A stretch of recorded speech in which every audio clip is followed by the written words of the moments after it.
I mean, if you'd asked Paul, what do we know about James? Paul would have said, well, he's an agent of Satan. He says that. Well, where does he say that? He says that in 2 Corinthians. Right. Anyway, so, that's like a Catholic archbishop, castigating the Pope as an agent of Satan. I mean, James is the authoritative leader in the first 3 decades of early post-Jesus death religion. Now, we say that this movement died out, but many people speak of a group of believers called the Ebionites. Now, who are these people? What do they believe? And why are they so significant for this story? The Ebionites likely came about as a result of James's movement. During the First Jewish War against Rome, Christians, the followers of the Jesus movement, along with every other Jewish faction, were dispersed. Yeah. A rumor in the early church says that they went to Pella, which is in modern-day Jordan. But they were scattered, and they would be found eventually after Rome left the battles in Jerusalem and the Middle East. They would be found in Syria and Iraq and perhaps as far as Iran.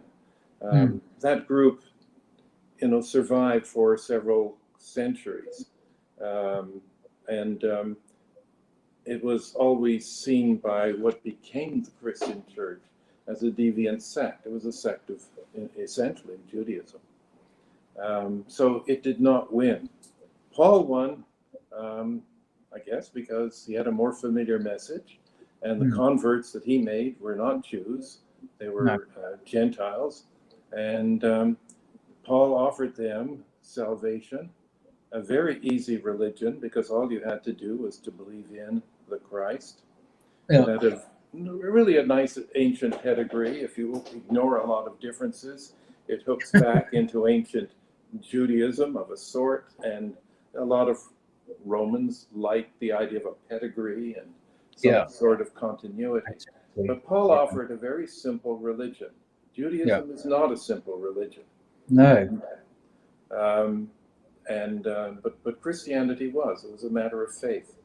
So you had all the pedigree and the kudos of an ancient religion without all the burdensome laws and so on that had to follow. You just simply had to believe in Jesus, and that was your passport to heaven. What could be more attractive from one point of view, anyway? That's right. And you didn't have to do anything either. I mean, you have to do anything.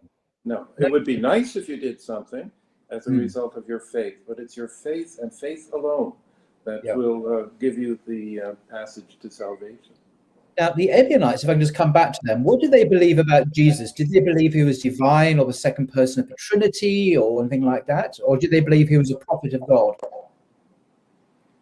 The Ebionites would not have seen him as in any way a divinity. He was human.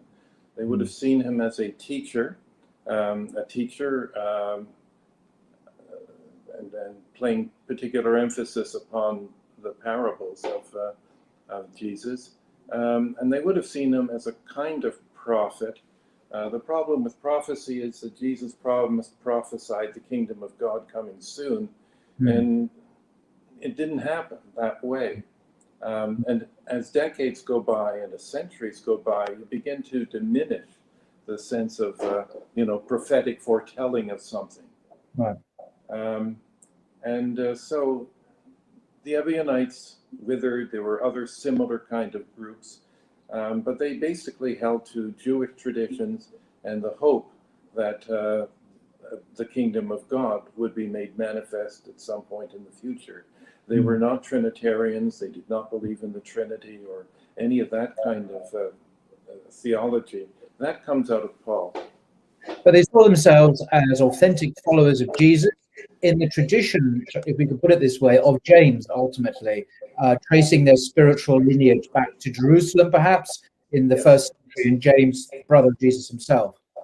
Right. They would have seen themselves as the authentic followers of the religion of Jesus, the one that he taught and practiced. I mean, Jesus was Jewish, right? And Paul never really took that seriously. One of the things, even his mother was Jewish. And those were fighting words. I mean, just 20 years ago, Bishop Spong in New Jersey gave a lecture on Mary, the mother of Jesus, mentioned that she was Jewish, and half his audience walked out. That's 20 years ago. So the Jewishness of Jesus was preserved within the Jamesian tradition and the Ebionites, but not so Paul. The impact of what Paul did was to deprive Jesus of any kind of Jewish stature. And this is a good segue into an important theme in your book, which is Christian anti-Semitism, and the way that anti-Semitism was a way of, de-Judaizing Jesus, removing the real Jewish origins of Jesus, and really solidifying it as a Gentile movement. But anti-Semitism in the Christian church has been a huge problem, and perhaps only very, very recently it's begun to dissipate, and there have been repentances aplenty from various church leaders anyway about this. But in what way was anti-Semitism used by the church, Paul's church, to reinforce its identity as a distinct movement? There are a number of different passages that we find in the Christian scriptures that indicate that early Christians who followed Paul really looked upon Judaism as a kind of a threat. And so as a threat, it has to be put down. The most famous one is the blood libel in Matthew, where a Jewish rabble is alleged to have said something like, "His blood be upon us and upon our children."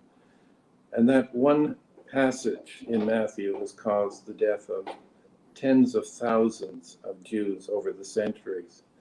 But it's not the only passage. There are others in Galatians, for example, that talk about that the time of Torah is over, that it is no longer part of the dispensation and no longer part of the agreement with God. And Galatians is, to me, the most important Christian document. It's the charter document of what became Christianity, because it is saying that you divide history into three periods: a period of faith with Abraham, a period of Torah from Moses to Jesus, and now we're back to a period of faith and faith in Jesus, and so on. So that the time of Jewish law existed only for roughly 1,000 years, from whenever Moses was to the time of Jesus. That deprives Judaism of any legitimacy. Right. It is a fundamental attack upon the basic character of the Jewish religion. Right. Paul could have said, but he didn't. Paul could have said, it's all right for, Jewish members of Judaism to follow the Torah. We, however, don't. His statement, however, is a bald blanket statement saying nobody should observe Torah, the Jewish law, because if you do, you have fallen away from grace. Because the religion of Judaism is a religion of doing.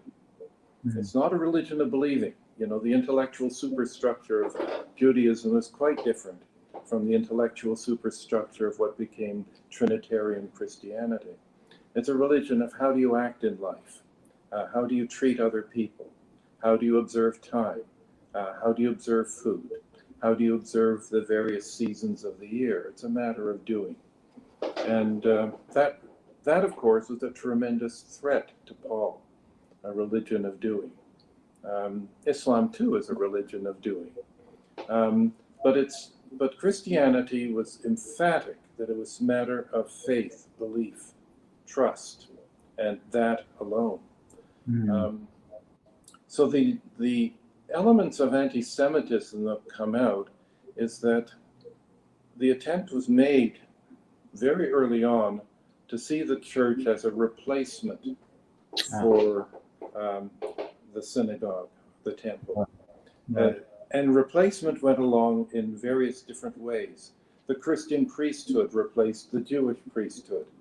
the Christian scriptures in time came to replace the Jewish scriptures, and the Old Testament was relegated to a lower status, and in cases of some early Christians, no status at all.